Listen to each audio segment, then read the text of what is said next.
श्रद्धाशील बंधुओं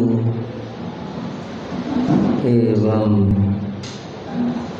श्रद्धाशील बाल,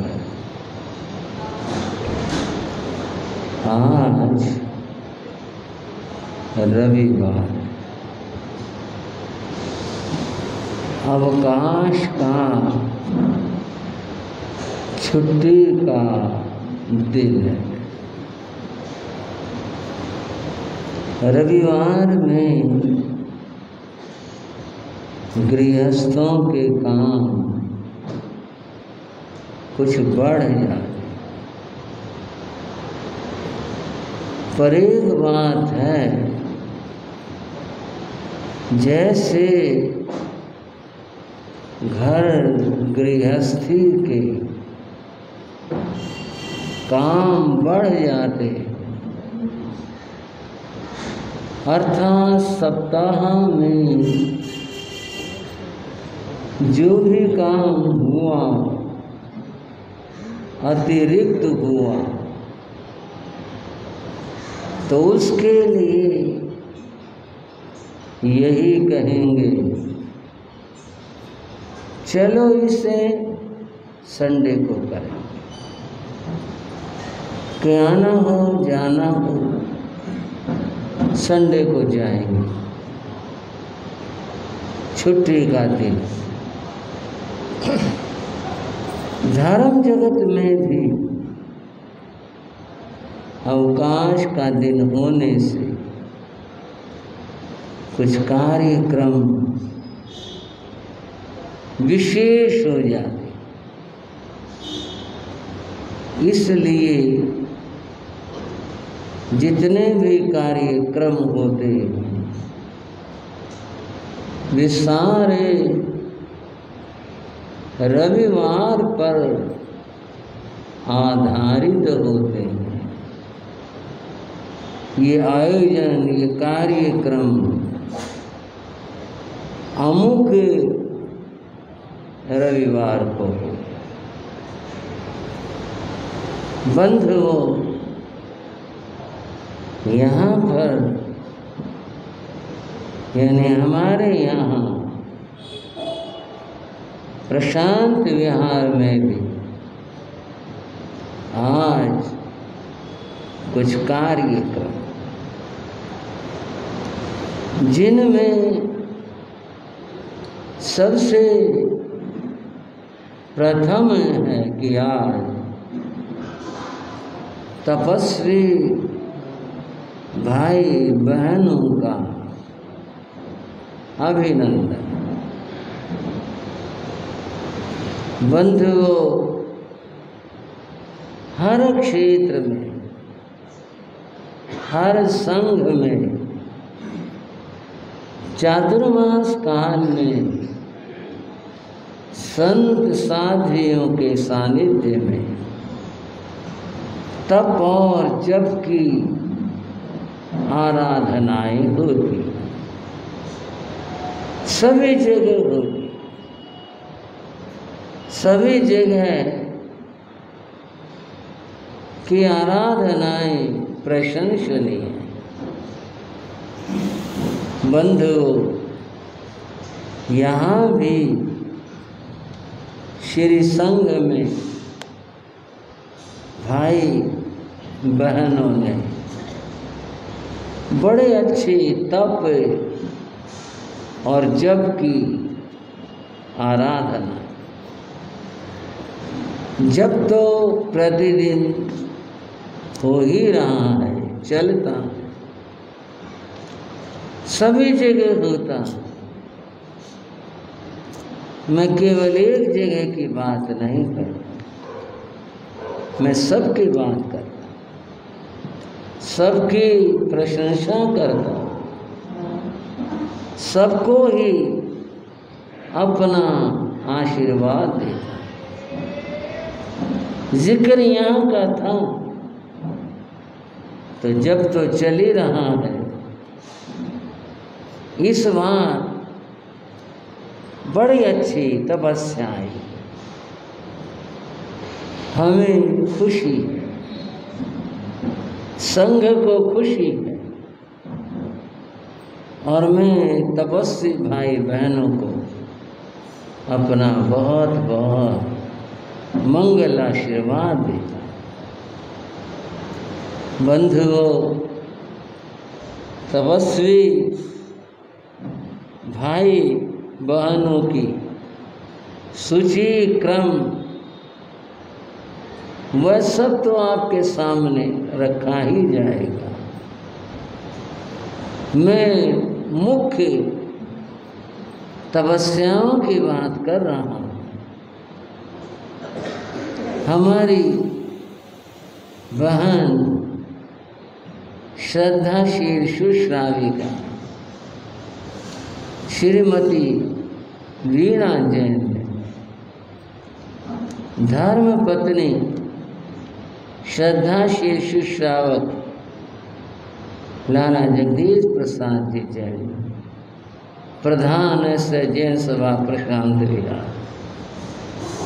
वीणा बहन ने 31 दिन का दीर्घ उपवास किया। उनके लिए बहुत बहुत आशीर्वाद। हमारे श्रद्धाशील सुश्रावक भाई प्रवीण जी बैठे हैं धर्म सभा में, आशीर्वाद आपके। आज भाई प्रवीण जी का 27वां उपवास है। कितनी बड़ी बात है, कितनी खुशी की बात है, और कितने उल्लास हर्ष हौसले के साथ ये तप कर रहे हैं। आज का पचका 56 भतन की वाले पचका तस्वंदे गुड़का निंदा है त्याग बोस रे।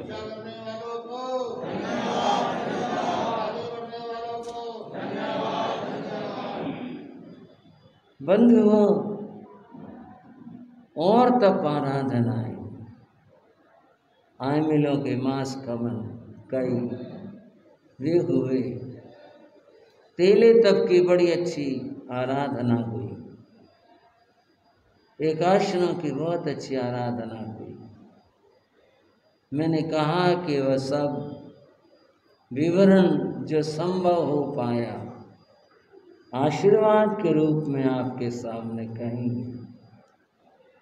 तो आज तपस्वी भाई बहनों का अभिनंदन है, उनका स्वागत है।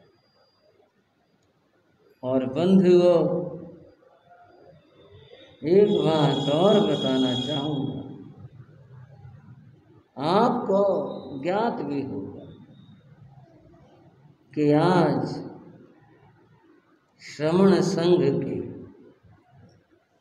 आचार्य सम्राट डॉक्टर श्री शिव मुनि जी महाराज की जन्म जयंती है, जन्म दिवस है। और अनेक स्थानों के ऊपर अपनी शुभ कामनाएं उनके प्रति प्रस्तुत की जा रही हैं। हम भी और ये सभा भी उनके लिए अपने मंगल कामनाएं प्रस्तुत करते हैं। और बंधुओं, आज एक और प्रसन्नता की बात, कई बार उदाहरण देने के लिए संसारी रिश्ते नाते उनका नाम लेना पड़ जाता, उदाहरण देने के लिए। बाकी तो संतों को रिश्ते नातों से कोई मतलब नहीं होता। आज कैलाश नगर श्री संघ है, मुझे ऐसी खुशी हो रही है जैसे गृहस्थों को अपने भाइयों के आने पर होती। प्रशांत विहार वाले कहेंगे और हम, आप तो वही हमारे, आपके तो वादी क्या कहूँ, आपके साथ तो मैं, आपके बीच में है, आपके यहाँ चातुर्मास है, आप तो हमारे श्रावक, हमारे भाई सब हो। बात आने वालों की मुझे बहुत अच्छा लगा। खुशी है। केवल इस बात और इस रूप में नहीं कि भाई बस आ गए, लोग आ गए, रौनक होगी, जयकार होगी, बड़ा अच्छा हो गया। एक बात हृदय के प्रेम की होती, एक बात होती है थोड़ा दिखावा, जयकार है, वो देखो हमारे कितने रौनक हुई, क्या एक ये होता है, ऐसा कोई भाव नहीं। मेरे पूज्य गुरुदेव ने संघ शास्त्रा शासन सूर्य गुरुदेव श्री रामकृष्ण जी महाराज ने कैलाश नगर में 5 चातुर्मास वहाँ 5 चातुर्मास। अब आप सोचो किसी क्षेत्र में इतने चातुर्मास होने का अर्थ है उस क्षेत्र वालों को भी संतों के प्रति कुछ विशेष भावात्मक और लगाव होगा और संतों को भी लगाव होगा। बीच में एक बात पूछ लो, भगवान महावीर ने राजगृह में कितने चातुर्मास किए? बोले भाई हमारे विनोद शरावत हो गए। अब बताओ, तीर्थंकर की बात तो क्या कह सके सिवाय हाथ जोड़ने के। क्षेत्र तो बहुत सारे थे भारतवर्ष में, कृपा हुए राजगृह को। और ये भी नहीं कह सकते कि भगवान को कोई सुख आराम की जरूरत होगी, कुछ बात होगी। तीर्थंकर को क्या चाहिए, उन्हें क्या मतलब किसी प्रकार के वो यहाँ का राजा रिश्तेदार है, यहाँ का राजा जो है वो भगत है, कुछ इस बात से भी कोई मतलब नहीं। बस प्रश्न थी वह तीर्थंकर के लिए तो यही करेंगे। और राजगृह लोगों का सौभाग्य था कि जहाँ भगवान के इतने चातुर्मास, तो भाइयों वो बात तो तीर्थंकर की बात थी, पर गुरु महाराज ने आपके 5 चातुर्मास किए, कोई छोटी बात तो ये भी नहीं है। कैलाश नगर वाल बोलो भाई कुछ तो। गुरु महाराज की कृपा बढ़ी रही और गुरु महाराज के चरणों में मैं सेवक हमेशा ही होता था, तो साथ में हमारा भी गुरु महाराज के साथ साथ चातुर्मास हुआ। गुरु महाराज की बड़ी कृपा रही और इस बार वहाँ हमारे श्री विकास मुनि जी का, श्री सुमित मुनि जी का थाने 2 का चातुर्मास, उनका ये दूसरा चातुर्मास है, पहले भी हुआ था।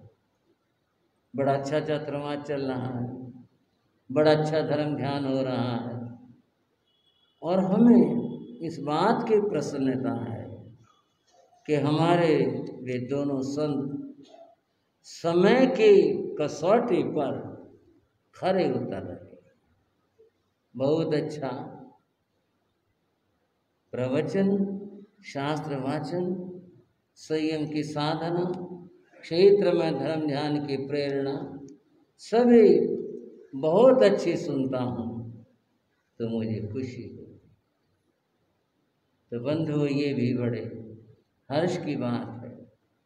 मैं समस्त कैलाश नगर निवासियों को, वहाँ के श्री संघ को अपना आशीर्वाद प्रस्तुत करता हूँ। बंधुओं और बहनों, जो तपस्वी भाई बहनों का आज अभिनंदन है, कुछ का है, कुछ का आगे होगा, और कुछ भाई बहनों का अभिनंदन पूर्व पहले हो चुका और ये तो श्रृंखला है, चलती रहे। ये तो आनंद की बात है, भी ऐसा मौका मिलता ही रहे संघ को भी, करने वालों को, कराने वालों को, और हमें भी आशीर्वाद देने का मौका मिलता रहे। ये तो खुशी की बात। भाई और बहनों, थोड़ी सी बात तप के बारे में आपसे कुछ कहना और बताना चाहता। अब तप के बारे में क्या कहना क्या बताना। तप है, भूखा रहना पड़ता, बड़ा मुश्किल काम है, बड़ा कठिन काम है, और बताओ क्या कहेंगे। तप की कथा और कहानी इतनी नहीं है जितने छोटे से में मैंने आपको कह दी कि यूं होता है। तप की तो बात बड़ी अद्भुत है, बड़ी विलक्षण है, बड़ी विचित्र है। वो कैसे है तप की कथा। बंधुओं, महर्षि मनु ने एक बात कही, और वो कही, सर्वम ही तपसा साध्यम। सब कुछ तप के द्वारा सिद्ध होगा। बात बड़ी समझने की होगी। अगर यूं कह देते तपसा साध्यम कार्यम तपसा साध्यम, कार्य तप से सिद्ध होते, यहां कहा सर्वम ही तपसा साध्यम। सब कुछ, सर्वम, सर्वम माने बोलो सब कुछ, सब कुछ तप के द्वारा सिद्ध होता है। सब कुछ, फिर मैं बल दे के कह रहा, वो सब कुछ क्या, उसको समझने के लिए हम दो भाग करेंगे, एक लौकिक और एक अलौकिक। लौकिक है संसार, संसार की वस्तुएं, संसार की बातें, ये भी सब जो किसी तरह न बने, जो किसी तरह सिद्ध न हो, न बनती हो, वो तप से हो। और बंधुओं, दूसरी बात है अलौकिक। अलौकिक इस लोक से परे की बात, आगे की बात, अर्थात अगले जन्म की बात, और उससे भी आगे मोक्ष की। ये भी सब तप के द्वारा प्राप्त हो, वैसे नहीं। उत्तम गति अगर मिलेगी आगे तो तप साधना से मिलेगी। क्यों मिलेगी?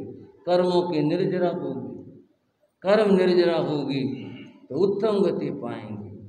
और उससे आगे यदि साधना पूर्ण हो गई तो आत्मा केवल ज्ञान, केवल दर्शन प्राप्त करके सिद्ध बुद्ध और मुक्त हो जाता है, मोक्ष में चला जाता। लौकिक भी और अलौकिक भी सब कुछ इस तप के द्वारा सिद्ध होता है। पार्वती ने, वैदिक धर्म की बात कर रहा हूं, शिव को पाया, लेकिन ऐसे नहीं पाया। शिव को प्राप्त किया किसी और तरह से, और तरीके से, सांसारिक बात से, उससे प्राप्त नहीं। पार्वती ने तप किया। पार्वती का एक नाम अपर्णा है। पार्वती का एक नाम अपर्णा है। पर्ण पत्ते को कहते हैं। तो यहां पत्ते का क्या मामला हो गया वो बता दो। पार्वती ने पहले तप किया, उस तप में अन्न छोड़, क्योंकि वैदिक परंपरा की कथा है, फलों को ग्रहण किया, अन्न छोड़ दिया।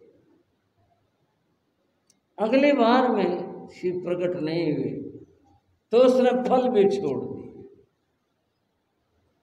तब वह पत्ते खा लेती थी, पानी पी लेती थी। उसने फिर भी शिव प्रकट नहीं हुए, पत्ते खाने भी छोड़ दिए, पानी के ऊपर रहे, फिर भी शिव प्रकट नहीं हुए।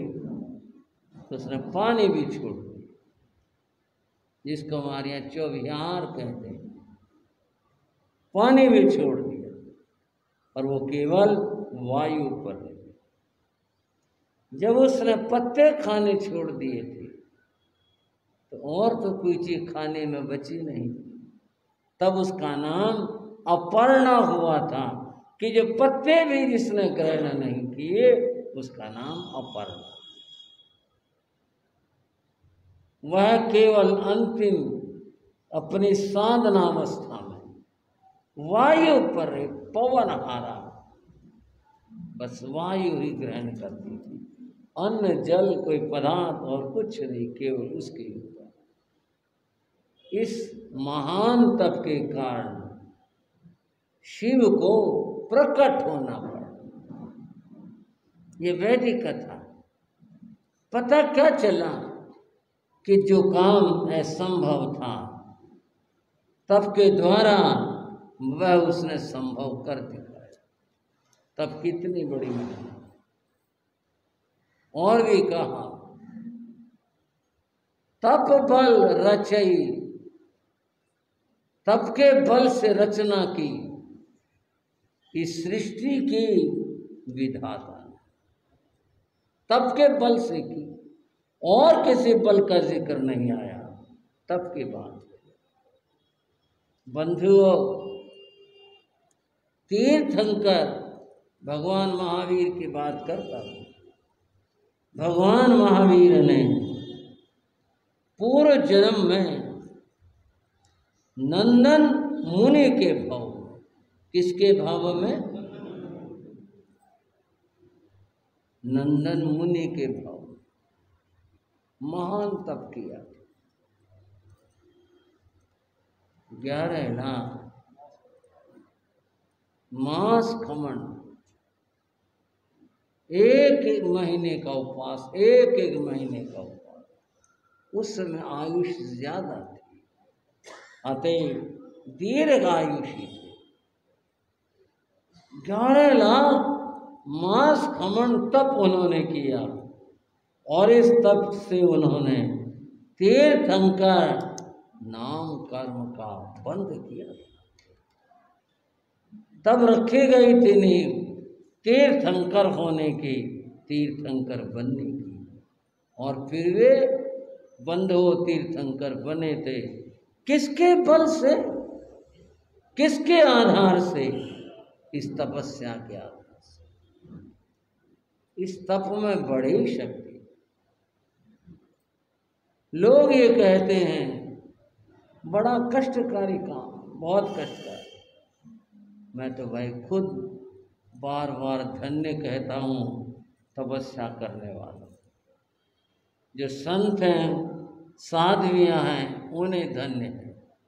जो श्रावक और श्राविकाएं हैं उन्हें भी धन्य है कि जो तप की आराधना करते और बड़े बड़े तप करते। कितनी बड़ी बात और उपलब्धि की बात है यह, तप की आराधना और तप की साधना करना।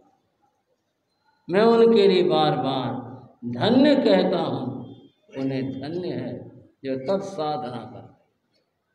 बात थी तप की, है बड़ा कष्टपूर्ण काम, वो तो है ही। फिर अगर आसान हो सारे ना कर लें, सब कर लें, कष्टपूर्ण तो है। क्या मोक्ष पाने के लिए, भगवान को पाने के लिए, इस आत्मा को परमात्मा बनाने के लिए ये सब सहना करना क्या जरूरी है? क्या इसके बिना नहीं हो सकता है? बंधुओं, इस बात को थोड़ा सा समझना। तप किस लिए करते हैं? आत्मशुद्धि के लिए करते हैं। तप किस लिए करते हैं? कर्म निर्जरा के लिए करते हैं। निर्जरा शब्द जैनों का एक शास्त्रीय शब्द है जिसका अर्थ होता है कर्मों का क्षय होना, कर्मों का नाश होना, कर्म का नष्ट होना, यह है निर्जरा का अर्थ। किस लिए करते हैं? तब कर्मों का क्षय करने के लिए तब करते हैं, और इससे वो होता है। जहाँ तक कष्टपूर्ण की बात है बंधुओं, हर चीज को शुद्ध करने का अपना एक उपाय और तरीका होता है, और ये उपाय और तरीके समान नहीं होते, अलग अलग होते। ये वस्तु पर निर्भर है कि इसके शुद्धि और इसके सफाई कैसे हो। उदाहरण के लिए कपड़ा पानी से, सोडा साबुन आदि से इससे धोया जाता, कपड़े में रहा हुआ मैल इससे दूर करते, उसका उपाय यह है पानी के द्वारा। लेकिन सारी चीजें पानी से साफ हो ऐसा नहीं होता, अलग अलग तरीके हैं। सोने में खोट हो, विजातीय धातु और कोई धातु उसमें शामिल हो तो कहते वे सोने में खोट है। उसको कैसे निकालें, उसे कैसे साफ करें, क्या इसका उपाय है? लगे रहो पानी में धोने के लिए, कुछ कर लो, ऊपर से मांझ लो, खोट नहीं निकल सकता। अंदर जो विजातीय धातु है वह नहीं निकल सकती, उसका तो उपाय कुछ और होगा। और उसका उपाय क्या है? आप जानते हो, सोने को तपाया जाता, अग्नि में तपाया जाता। इसके बिना स्वर्ण शुद्ध नहीं होता। अगर तपाने के बाद कपड़े के साथ जोड़ दें, कपड़ा खत्म, क्योंकि उसका उपाय पानी था और स्वर्ण के शुद्धि का उपाय पानी नहीं। दो लोग बाल्टी में डाले रखो, उसको क्या होगा? सालों साल गुजार दो, क्या होगा? विजातीय धातु नहीं निकलेगी। वह जो धातु है वह तो निकलेगी, और कब निकलेगी? जब उसको तपाया जाएगा, पिघलाया जाएगा, सोना तपेगा, दूसरे धातु बाहर होने शुरू हो जाएगी, पिघल करके वो अलग होंगे और स्वर्ण अलग हो जाएगा। ऐसा आत्मा को शुद्ध करने के लिए कोई ये सोचे स्नान करके और आत्मा शुद्ध हो जाए।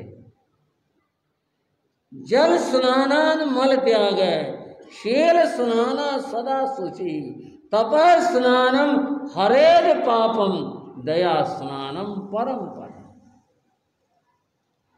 पानी में स्नान करने से, चाहे वो पानी जो भी है, तीर्थों का है या जो भी है, शरीर के ऊपर लगा हुआ जो मैल है उसको दूर करता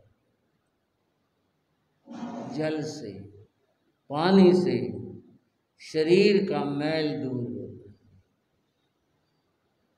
और बंधुओं, दूसरी बात पर ध्यान देना, ये जो मैंने कहा आप समझ गए हो। जल स्नान, पानी से नहाने पर शरीर के ऊपर लगा हुआ जो मैल है वो दूर होता। शील स्नाना सदा शुचि, और जो व्यक्ति ब्रह्मचारी है, शीलवान है, ब्रह्मचर्य की आराधना करने वाले, सदाचारी हैं जो आदमी, सदा शुचि, वो हमेशा पवित्र रहते, वे मेले होती नहीं।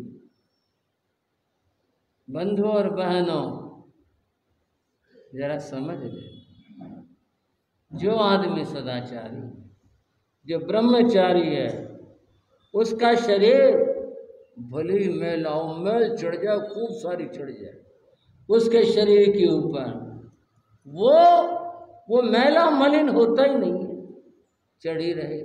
और आप जानते हो, केवल ध्यान दिलाने की बात है, सदाचारी, ब्रह्मचारी, शीलवान साधना करने वाले कोई भी हो, संत तो पूजनीय हैं ही, गृहस्थ भी हो चाहे, लेकिन ब्रह्मचारी सदाचारी हो। लोग संत के चरण को लगी हुई धूल रज मिट्टी को उतार करके माथे पर, है ना भाई वो बात। और वो मिट्टी जो पांव पर लगी थी उसको उतार करके और माथे को लगाया। वैसे बहुत मिल जाती, रास्ते में से उठा लो, मुट्ठी भर के उठा लो, कितने उठा लो, उसे तो कोई नहीं लगाता। उस मामला उस रज का नहीं है, मामला साधना का है। शील सुनाना सदा सुची, जो सदाचारी ब्रह्मचारी शीलवान है वो सदा पवित्र रहते, वो मैले होते ही नहीं है। उनको तो कुछ लग भी जाए वो भी पवित्र होता है। इसलिए लोग संत के चरण की रज को उतार करके माथे को लगाते हैं, वो सदा पवित्र होते। कितनी बड़ी बात है। ये काम पानी नहीं कर पाया, ये पवित्रता शील ने, सदाचार ने, ब्रह्मचर्य की साधना ने, उसने प्रदान की है।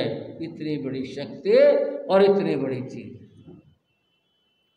तीसरी बात, तपः स्नानम हरेद पापम। तप का जो स्नान है, किसका भाई हो, बोलो। मंदे बोले, कदे महाराज जी बोसरे ना करवा दे। हाँ जी, किसका स्नान? तप। तपः स्नानम हरेद पापम। तप का स्नान, तप की आराधना पापों का हरण करने वाला। जो जन्म और जन्मांतर के किए हुए लगे हुए पाप कर्म है, उनकी शुद्धि तप के द्वारा भगवान ने स्वयं फरमाया। भव कोडियं कम्मं तपसा निजरिजयी। भव कोडियं, करोड़ों जन्मों के। कितने जन्मों के? एक तो जन्म की बात नहीं, बात कही तो कितने बड़ी कही। भव कोडियं कम्मं तपसा निजरिजयी। करोड़ों जन्मों के संचित पाप तप के द्वारा शुद्ध हो, और कोई उपाय नहीं। तीर्थ, नदी, कोई जल, किसी प्रकार का ये इससे नहीं। तप की आराधना से करोड़ों करोड़ों जन्मों के जो किए हुए पाप हैं, लगे हुए हैं इस आत्मा को, वो सब दूर हो जाते हैं। तप की बात ऐसी, वो जो बात थी है बड़ा मुश्किल तो है, पर बात ऐसी है, सोने का खोट दूर होता ही नहीं किसी और तरीके से। पीट लो, छेद लो, धो लो, रगड़ लो, कुछ कर लो, वो आग में तप करी होगा। जो अंदर का दोष है दूर, और उसका उपाय नहीं है। यही बात यहाँ पर, वो भी यही समझने की है। और वो क्या है? इस तप के द्वारा भीतर में रहे हुए पाप, मल, दोष, विकार वो दूर हो जाते हैं और आत्मा पावन और पवित्र हो जाती है। ऐसे महिमा इस तप की। इस आत्मा में अनंत गुण है, अनंत शक्तियां हैं इस आत्मा के अंदर। और बंधुओं, जिसको आप चमत्कार कहते हैं, वो सारी रिद्धियां, सिद्धियां, लब्धियां, सब कुछ इस आत्मा के अंदर भीतर रहे। वो जो प्रकट होते हैं वो तप की आराधना से ही प्रकट होते हैं, तप की साधना से प्रकट होते हैं। और कहूं मैं, देवा भी तंग नमं संति। ऐसे तपस्वी आत्मा को तो देवता भी आकर के नमस्कार। तपस्वियों की इतनी बड़ी महिमा और इतनी बड़ी बात, हमारा अमृतसर जाना हुआ। पीछे जो हम चातुर्मास करने के लिए जम्मू गए थे, जम्मू तो अमृतसर गए थे 2017 के बाद। हम अमृतसर गए, हम तो पहली बार गए थे, पर कुछ तो पुराने श्रावकों के नाम गुरु महाराज के पास आते थे, वो कुछ ध्यान में थे, और कुछ जैसे पंजाब में गए तो अमृतसर वाले आने शुरू हो गए थे, 5-10 भाई, उनके नाम भी कुछ ध्यान में थे। हम पहुंचे, अमृतसर पहुंचे। मैंने कहा भाई यहाँ तुम्हारे यहाँ अमृतसर में स्थानक में एक वो तीसरे वाली मंजिल के ऊपर कोठड़ी थी, भाई तुझे पहले आए से थे? मगर ना अभी हम तो नहीं आए, मैं तो की पता। भाई ये तो बात सुनी हुई है, हम गए तो नहीं, आए तो नहीं यहाँ पर पहले तो कभी। मैं तो ये पूछ रहा हूँ, थे कोठड़ी क्या यहाँ पर कोई? बोले हाँ जी थी, कोठड़ी थी की गल? मगर गल जो भी तो बात है, इसलिए तो मैं पूछ रहा हूँ। गुरु महाराज का, योगीराज गुरु महाराज का, और वाचस्पति श्री मदन लाल जी महाराज का, इनके शिष्य संत, इनका चातुर्मास अमृतसर हुआ, संयुक्त चातुर्मास हुआ, तो इकट्ठा चातुर्मास हुआ। और उन सब संतों में मेरे गुरु जी महाराज गुरुदेव श्री रामकृष्ण जी महाराज और हमारे परम सेवा भैया सरल आत्मा भगत श्री शिवचंद जी महाराज, वो भी वहाँ थे उस चातुर्मास। भगत जी महाराज तो याद आए होंगे, कैलाश नगर वालों, याद आए ना? गोचरी के लिए वही कृपा करते थे, वही पधारते थे, हम भी चले जाते थे, परंतु वो पधारते। परम सरल आत्मा थे, परम सेवा भावी थे। उस चातुर्मास में भगत श्री शिवचंद जी महाराज ने 21 दिन के उपवास किए थे। संवत्सरी का दिन था, उनका 21वां उपवास था। साधु को 21वां दिन था तप में, ये सोच करके बड़े संतों ने, वाचस्पति जी ने, गुरु महाराज योगीराज जी ने कहा, शाम हो गई थी, रात थी, प्रतिक्रमण हो गया था। बोले मैं इनका शिवचंद मुनि का आसन उस ऊपर वाली कोठरी में लगवा दो। वहाँ खिड़की थी, उसमें दरवाजा था, खिड़की थी। बोले वहाँ थोड़ा हवा के परमाणु ज़्यादा होंगे, वहाँ साता रहेगी इसको, और यहाँ बहुत भीड़ भाड़ हो रही है, ऊपर और कोई नहीं जाना, इनका आसन वहाँ लगा दो, एक साधु जो सेवा में रहेगा। उनका आसन वहाँ लगा दिया उस कोठड़ी में। भगत शिवचंद जी महाराज वहाँ चले गए, आराम करने लग गए। साथ में एक संत था, बस फिर रास्ता सा चाहिए, भाइयों को क्या कहूँ, वो देखते देखते घने सारे लोग पहुंच गए ऊपर। वो कोठड़ी में भेजा तो इसलिए था कि वे वहाँ शांति रहेगी, अकेले रह लेंगे, और 21 दिन का तप है, तप तो तप होता है, बड़ी बात होती है। हमारे भाई प्रवीण जी कर रहे हैं, अभी इनको भी पता है इस बात का, तो तप करना कितना कठिन और मुश्किल काम होता है। वो कोठरी भर गई, लगा आसन। संतों ने कुछ नहीं कहा। सरल आत्मा भगत जी महाराज तो वैसे सरल थे, कुछ नहीं, उन्हें कुछ मतलब नहीं। बाहर खुला था तो बाहर तो नहीं, अंदर कोठरी भर गई। रात को 10 बजे से भाई अपने कुछ लेट गए, कुछ बैठे थे, उसे माला कर रहे थे। श्री भगत जी महाराज बैठ करके माला करने लगे। वो एक साधु भेजा था साथ में, वो भी था, पास में बैठा था, वो भी पता नहीं क्या हुआ। उस कोठरी में इतना प्रकाश आया जिसको मतलब आकाश की बिजली की चमक कहें, क्या कहें जिसको, ऐसा हुआ कि जो भाई थे ना उन्होंने आंखें ढक ली। बिजली की तो इतनी बात होती है कि वे चमक आई और खत्म हो गई बात, वो खत्म नहीं हुए, प्रकाश आया और लोगों से बर्दाश्त नहीं हो, आंखें ढक ली। जो साधु था उससे भी सहन नहीं हुआ, इतना तेज प्रकाश आंखों में, वो घबरा गया साधु। वो ये क्या हुआ? उसने अपना रजोण उठा जल्दी से कोठरी से बाहर निकल गया और नीचे आके गुरु महाराज योगीराज, एक बार ऊपर चलना गुरु महाराज, ऊपर चलना। बोले क्या बात है, जल्दी चलो ऊपर चलो। उसने फिर वाचस्पति जी महाराज एक बार ऊपर चलना।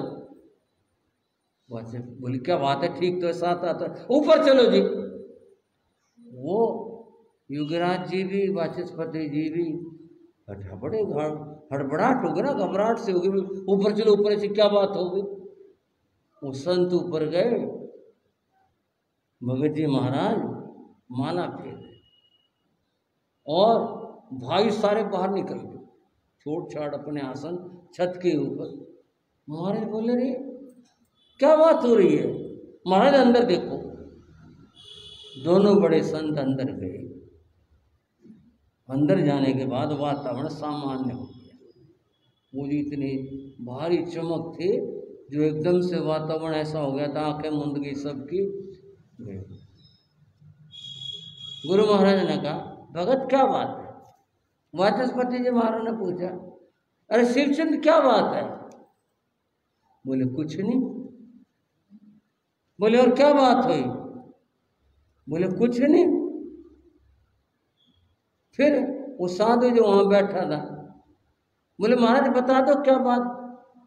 बोले रोशनी आई। सरल आता होता है। बोले भगत श्री शिवचंद जी महाराज के। बोले रोशनी आई। बोले कैसी रोशनी थी? बोले बिजली जैसी रोशनी थी। क्या हुआ? पता नहीं, भाई तो मुंडे पड़ गए, मैं बैठा रहा। बोले क्या देखा, कौन था, क्या था? बोले मैं देखा भी, रोशनी थी।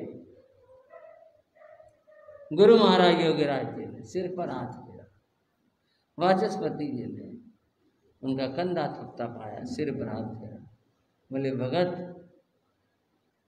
तेरी साधना सफल हो गई, तेरी साधना सफल हो गई, तेरे तो सामने ही सब कुछ है। और वो इतने से बोले रोशनी आए और क्या देखा? और तो ना कोई बात ना कोई घबराहट। और लोग निकल गए कमरे से बाहर, घबरा करके आंखों पर रख ली हाथ। मैंने ये बात सुनी थी, जानी थी, भगत जी महाराज से भी, बड़े गुरु महाराज योगीराज जी से भी। मैं उस कमरे को देखना चाहता था। माँ भाई वो कमरा बताओ कहाँ ये घटना हुई थी। आप पूछोगे आप रोशनी पकड़ने गए थे इस कमरे में, आप क्या करने गए थे? वाह भाई देखा, ऐतिहासिक बात होती थी कि जहाँ उस महामना ने, उस महापुरुष ने, सरल आत्मा ने साधना की जहाँ पर, और साधना से इतनी बड़ी बात हुई, इतनी बड़ी बात हुई। इसके गवाह वो सारे जितने 20-30 जितने आदमी थे वो गवाह थे इस बात के। आंखें चुंधिया गई और चमक नहीं, एक तो यहाँ में बिजली चमक की बात खत्म, चमक गई होगी कि ना ना कमरे में ऐसा प्रकाश भरा लोग देख नहीं पाए। बंधुओं ये सब रिद्धियां सिद्धियां जो भी होती हैं ये सारी की सारी आत्मा में है और आत्मा से प्रकट होती है। प्रकट जब होती हैं वो तप के द्वारा ही होती है, तप के आराधना से होती हैं। 28 लब्धियां शास्त्र में बताई गई हैं जो इस आत्मा के अंदर से ही प्रकट होती है। गौतम स्वामी को हम कहते हैं लब्धि तणा भंडार। लब्धियों के जो भंडार थे वो कैसे क्यों करते, किस प्रकार, यही सब बातें थी। उन लब्धियों में अब 28 के 28 का वर्णन तो हो नहीं पाएगा। मैं तो केवल आपको इतना बताना चाहता हूँ, वो सारी लब्धियाँ इस आत्मा में हैं।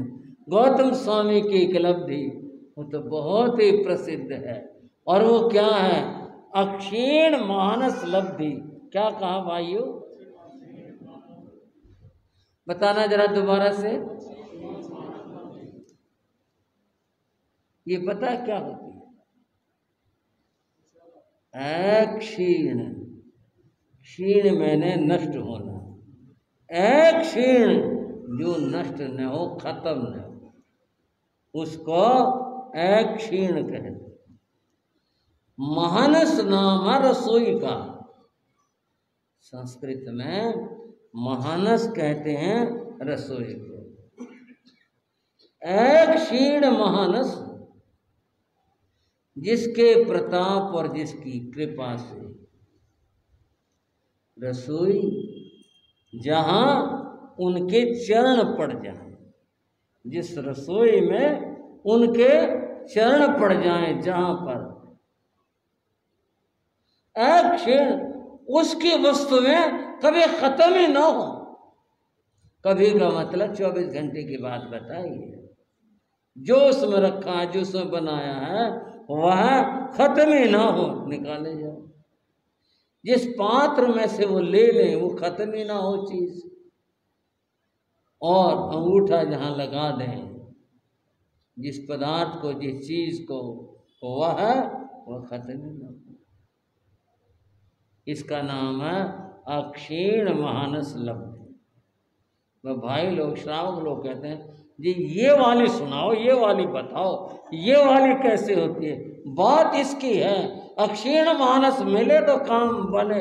फिर तो एक अंगूठा तिजोरी में लगवा दे और बस फिर तो काम ही काम हो जाए। गुरु महाराज श्री मायाराम जी महाराज जब मध्य प्रदेश की यात्रा पर थे, उनके साथ 16 संत थे। 16 संत साथ नहीं चलते थे। उन्होंने संतों को बांटा हुआ था, कुछ पीछे वाले क्षेत्र में, कुछ उससे पीछे। इस तरह से वो 16 संत उनके साथ यूं चल रहे थे। भाइयों ने बताया, महाराज आगे जंगल है और उस जंगल को पार करना बड़ा मुश्किल है, आप अपनी बिहार यात्रा बदल लो। जंगल बड़ा है, लंबा है। हम जयपुर में गए थे, वहाँ भाइयों ने बताया कि वहाँ से दूदू, एक जगह का नाम है दूदू, क्षेत्र है, नगर है दूदू। बोले जयपुर और दूदू के बीच में, बोले अब तो नहीं, पहले कोई गाँव ही नहीं आता था, और दूरी थे, पुराने में जो बोलते थे 50 कोस की, इतनी दूरी में गाँव ही नहीं आता था। तो साधु दूदू के रास्ते जाते नहीं थे, और जाना भी होता तो तेला करके जाते थे, भाई व्रत करो, तो रास्ते में बात बननी है नहीं। चलते भी थे, व्रत भी होते, जंगल में कहीं उपयुक्त स्थान पर ठहरते थे। ऐसा मेरे को बताया कि इतना विकट मामला था। मध्य प्रदेश में तो अब भी इतने जंगल हैं, इतने जंगल हैं, बड़े बड़े बड़े, दूर दूर तो लंबे लंबे जंगल हैं, अभी भी बताते हैं। उस समय तो और भी जंगलात थे। गुरु महाराज बोले भाई जाना तो इधर से ही, इधर से ही जाएंगे। भाइयों ने तो जो जहाँ तक स्थिति थी बता दिया, पहुँचा दिया, आगे संतों को जाना था। गुरु महाराज ने सारे संतों को बुला लिया, भाई सारे संत इकट्ठे चलेंगे जंगल में से सब। पहला विहार किया, जंगल में चलते रहे, रास्ता था, चलते रहे जितना चला जा सकता था। फिर ठहर गए किसी पेड़ के नीचे। दोपहर काटी, शाम हुई, 4 बजे से फिर दोबारा विहार कर लिया। चलो भाई रास्ता तो चल कर ही कटेगा, ऐसे तो कटेगा नहीं, फिर विहार कर दिया। चौविहार व्रत पानी का काम ही नहीं, और तो मिलना ही क्या था। दूसरा दिन भी ऐसे ही बीता, चौबिहार हो गया। संत कर लेते हैं, चौबिहार भी करते हैं। तीसरा दिन भी ऐसे बीता। जब तीसरा दिन बीता तो शरीर तो शरीर है ना, चाहे साधु का हो चाहे गृहस्थ का हो, ये तो हाड़ मांस से बना हुआ है, ये तो शरीर है। कुछ साधु जो कुछ बड़ी उम्र में रहे थे या क्या स्थिति थी या देह से कमजोर थे, उनसे सहन नहीं। 3 दिन हो गए, पानी मिला नहीं, और फिर विहार करना पड़े। ये होना भाई स्थान ठीक अनुकूल है, वहाँ होना तब करना आसान है। बस चलना भी 2-2 समय चलना, गर्मी का समय, और चलना भी, और फिर कुछ पानी तक का योग नहीं। 2 संतों ने कहा, गुरुदेव क्षमा करना, अविनय कर रहे हैं, हमें संथारा करो, आज चला नहीं जाएगा। चौथा दिन, अब तो सांस भी लंबे करके लेना पड़ता है, चला नहीं जाएगा।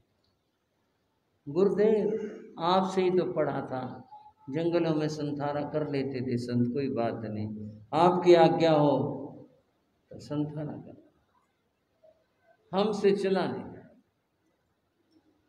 गुरु महाराज ने उन संतों की स्थिति देखी, ठीक बात, शरीर बिल्कुल हिल गए थे उन दोनों संतों के।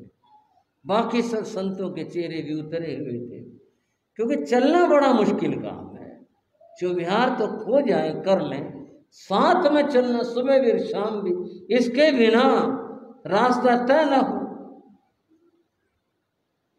गुरु महाराज ने उन्हें हिम्मत दी, हौसला दिया, और कहा कोई बात नहीं, घबराओ ना, हौसला करो, आत्मा में अनंत शक्ति है, शरीर थकता है, आत्मा कभी नहीं थकती है, और हौसला करो, आज फिर चलते हैं, देखते हैं कोई समाधान निकलेगा।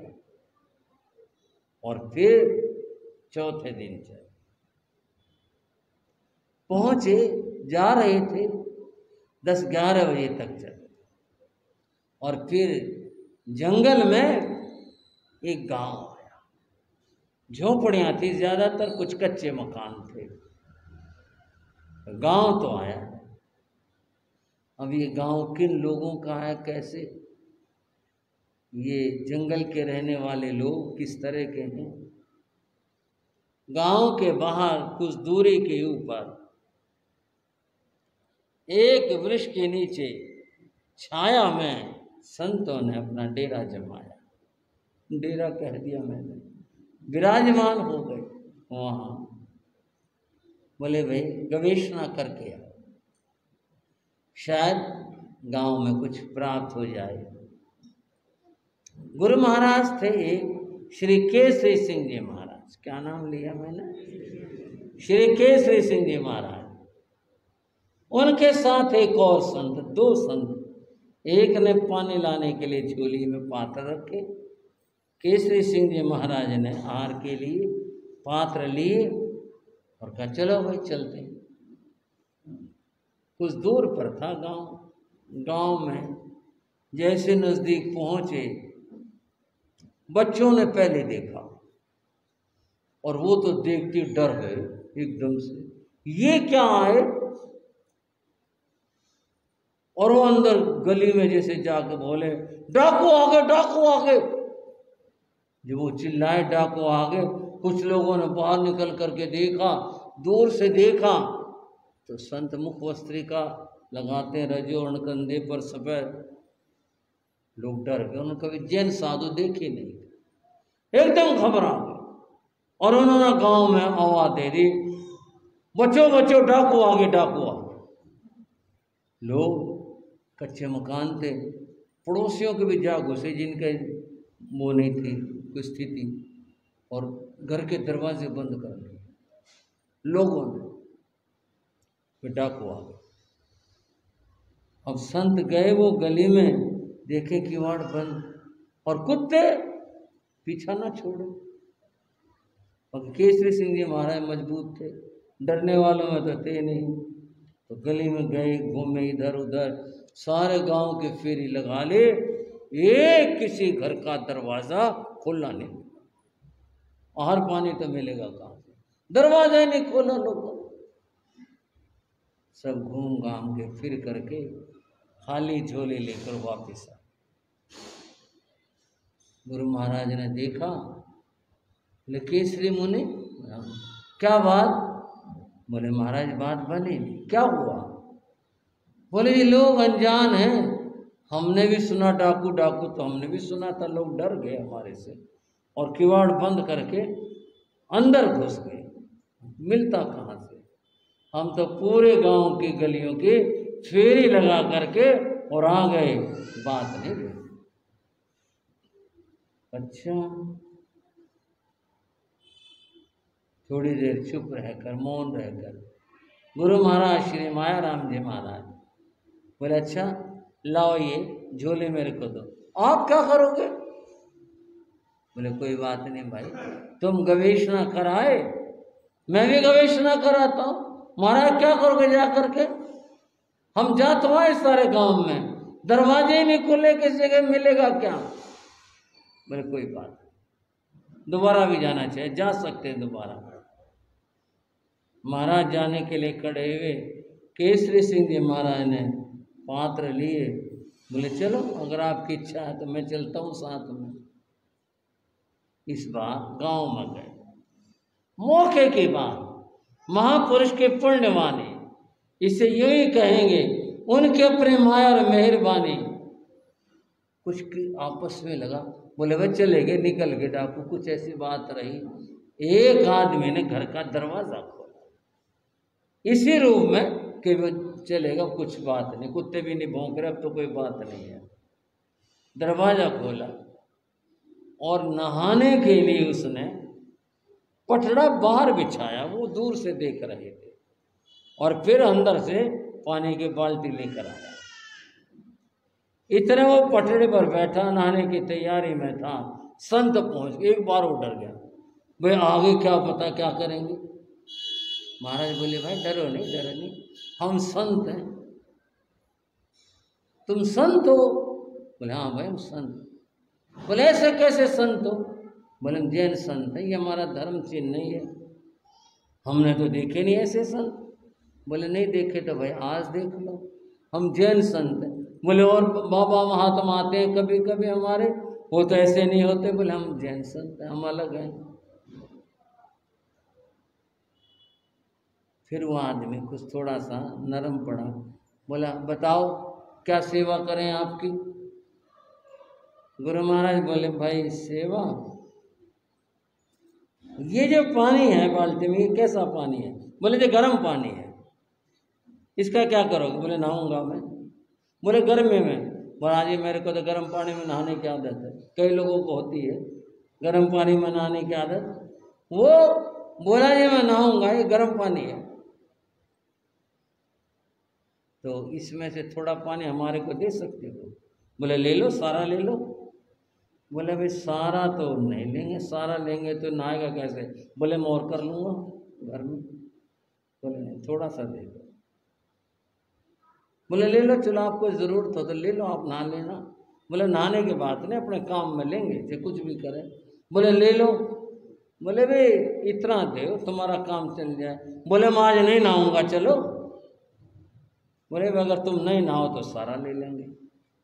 बोले चलो आप कह रहे हो नहीं नहाऊंगा, पानी ले। सबसे मुश्किल बात पानी की होती है। चौथा दिन हर रोज का बिहार, दोनों समय के बिहार, और चौथे दिन जाकर के पानी। वो बोला जी और? बोले हम आहार भोजन भिक्षा से लाते, ये गांव के लोग हैं परिचित, अगर तुम साथ हो लो तो शायद इनका डर निकल जाए इस बात से कि भी ये कुछ और नहीं है, संत हैं, तुम हमारे साथ चलो। बोले मैं बनवा दूँ खाना? बोले तो ऐसे तो नहीं लेंगे, बना हुआ तो देख लो। उसने घर में देखा, औरतें डर के खड़ी हुई, घर की पता नहीं क्या घर में मुसीबत लिया है ये। उसने कहा रोटी हैं, एक रोटी थी, सुबह की थी, कब की थी, एक रोटी थी। बोले जी और बनवा देता हूँ, और तो है नहीं। बोले यही दे दो। बंधु वो और घरों में लेके आया, कुल 2.5 रोटियां मिली। कितने भाई हो? कुल 2.5। घूम लिए। गुरु महाराज बोले चलो भाई चलते हैं, वापिस चलते। वापिस आ गए।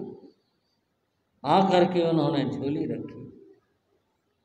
केसरी सिंह जी महाराज ने पानी रखा, पानी को ठंडा किया। संतों के पानी ठंडा करने की अपनी विधि होती है, उसके अनुसार पानी ठंडा हुआ।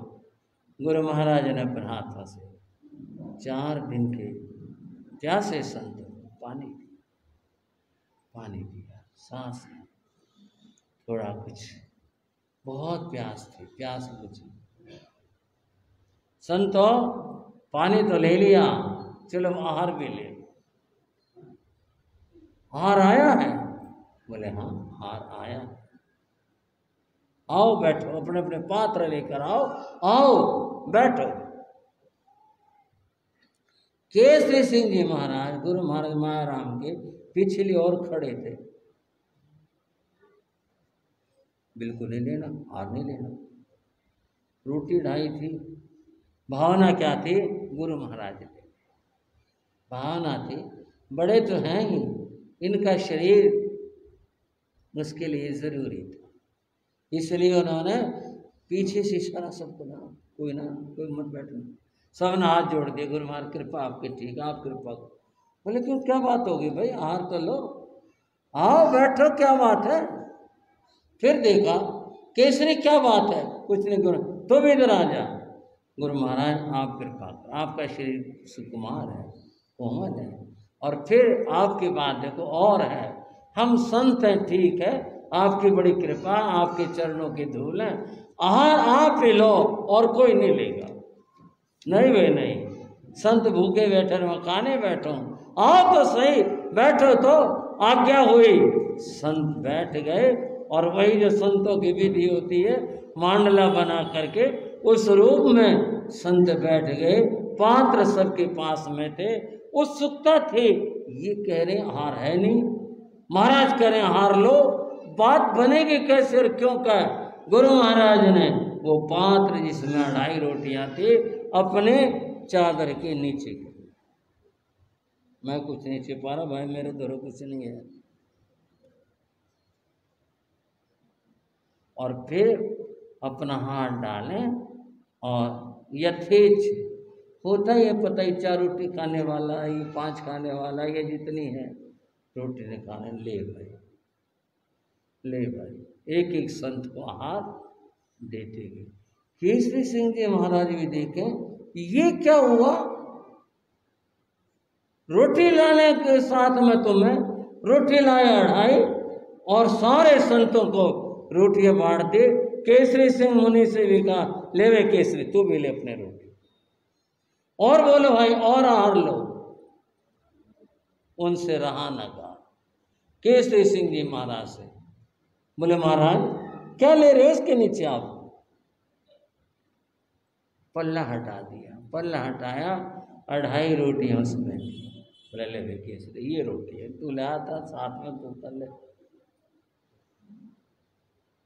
बड़े हैरान रह गए। बोले ये कैसे हो गया? बोले इसमें क्या करेगा तू, हो गया जैसे था हो गया, जैसे होता है वैसे हो गया। तो महाराज आप तो अपने रोटी पूरी कर लो।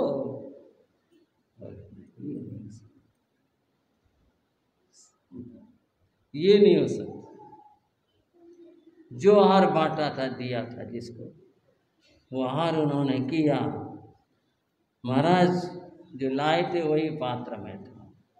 संतों की प्रार्थना पर उन्होंने वो ग्रहण किया। पानी आ गया था, वो ग्रहण किया, आहार हुआ।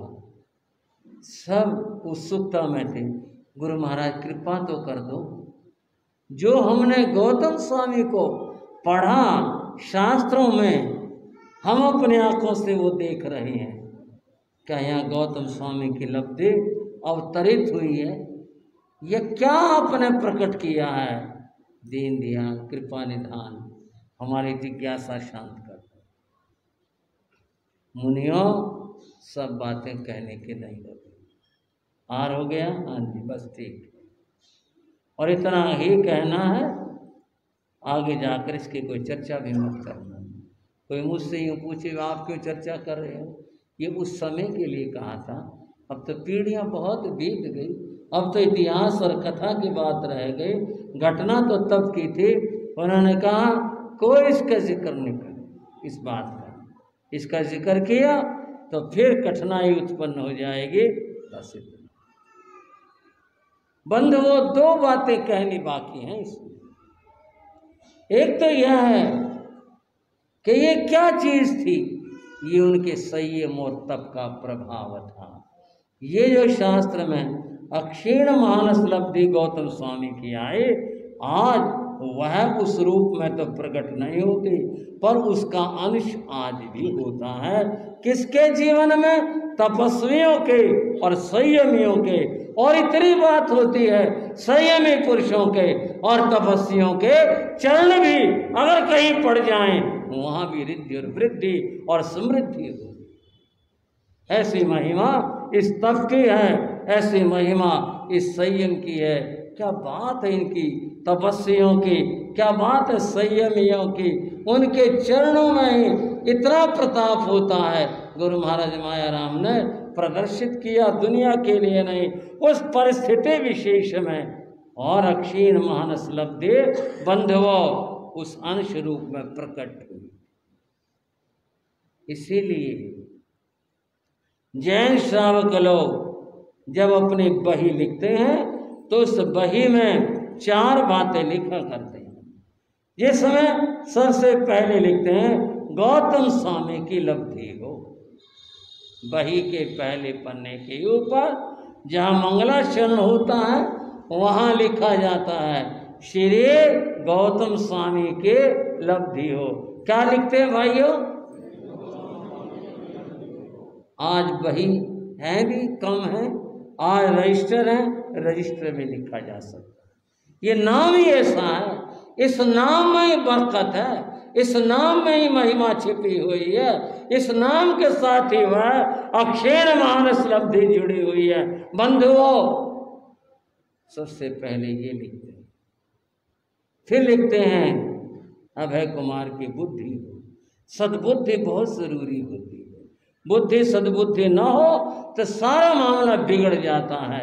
उनका नाम लिखते हैं। और तीसरे धन्नाशाली भद्र की रिद्धि हो, ये लिखते हैं। और चौथा लिखते हैं कहे पुण्य का सौभाग्य हो, बड़ा भाग्यशाली व्यक्ति हुआ है वह। तो बंधुओं, ये लिखा जाता है।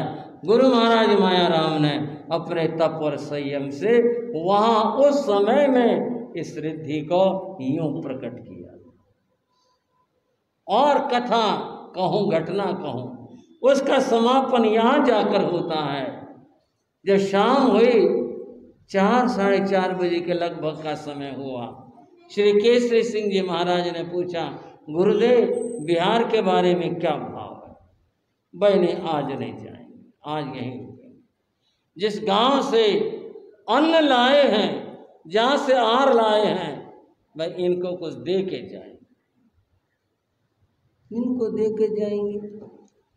हाँ, यहाँ से लाए हैं ना पानी, ये गांव, इसका हमने पानी लिया है, इस गांव से हमने अन्न लिया, आहार लिया है, कुछ दे के जाएंगे, आज यहीं रुकेंगे। यहाँ कौन आएगा? हंसकर बोले वो, बोले भाई देखो कौन आएगा, आहार भी तो मिल गया, आ भी जाएंगे, क्या बात है। शाम हो गई, दिन छिपा, प्रतिक्रमण हुआ, चांदनी रात थी, चंद्रमा की चांदनी खेली, लोग अपने घरों में लौट चुके थे। फिर भी दूर दराज के खेत वाले कोई गट्ठर सर पर रखे हुए, कोई अपना पशु लिए हुए वापिस गांव को लौट रहे थे।